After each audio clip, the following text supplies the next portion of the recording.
Multiple states across the country are holding primary elections today. Perhaps you're in one of them. This includes Montana, New Mexico, South Dakota, Iowa, and New Jersey. Also California, where voters are casting ballots in a series of competitive and expensive open primary elections. CBS News political director Fin Gómez is here to discuss all of this with us. Also joining us from our DC bureau. Good morning, Fin. Let's start with the race for LA mayor. It seems to be one of the races attracting the most attention. How's it shaping up? Who's expected to win? Errol, happy election day. Yes, Los Angeles is holding its mayor's race today. And one of the candidates turning heads, a lot of heads, of course, is Spencer Pratt. Yes, the former reality TV star, reality TV villain, turned outsider candidate, is running as an anti-establishment candidate that has gained momentum over the last month.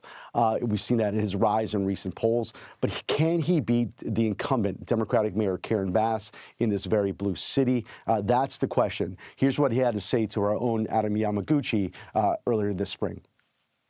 I'm confident I'm probably going to win with 51% on June 2nd because I don't do a political message. I don't do national politics. I don't do tribal politics. I don't talk about other states. I'm localized. I just want to fix our streets, get the lights on. I want people to feel safe. My message isn't political. It's common sense. We've really seen that outsider-type candidate really take off of late. We remember Mamdani in New York last year. Of course, Graham Pratt, who's had some turbulence recently, but he's sort of run a similar campaign, anti-establishment campaign on the left. But Pratt's message here in L.A. has been pretty simple. Fix the basics, stay local. It's resonating in a city that's still reeling from the wildfires and Bass's rocky tenure. We'll see if it's enough to advance out of what is a pretty tough field there, Errol. And Fin, that's not the only West Coast election we're watching closely. Explain to us what's happening in the race for California governor. Yeah, get the popcorn out for this one. This race has been one of the most fluid primary fields that I can remember in such a big state, in such a big race. If you recall, Errol, a string of big-name Democrats, including former Vice President Kamala Harris, Senator Padilla of California, they all declined to run.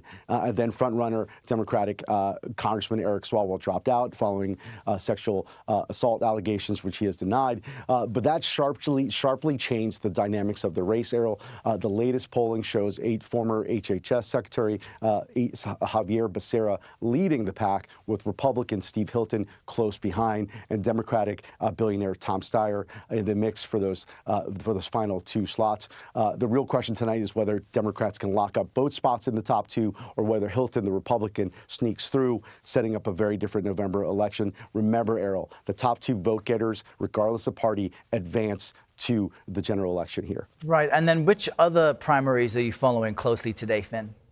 Look, 6 states I'm watching a lot, but I'm really keeping an eye on that Iowa Democratic Senate primary.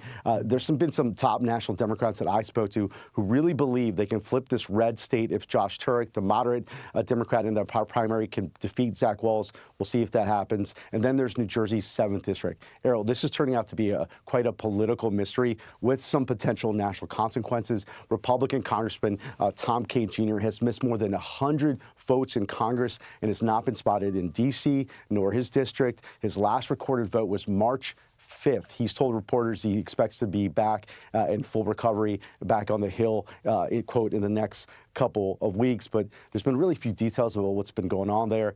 And as one of his Democratic challengers put it, if you were missing work, you would tell your boss. And Tom Kaine Jr.'s boss is the people.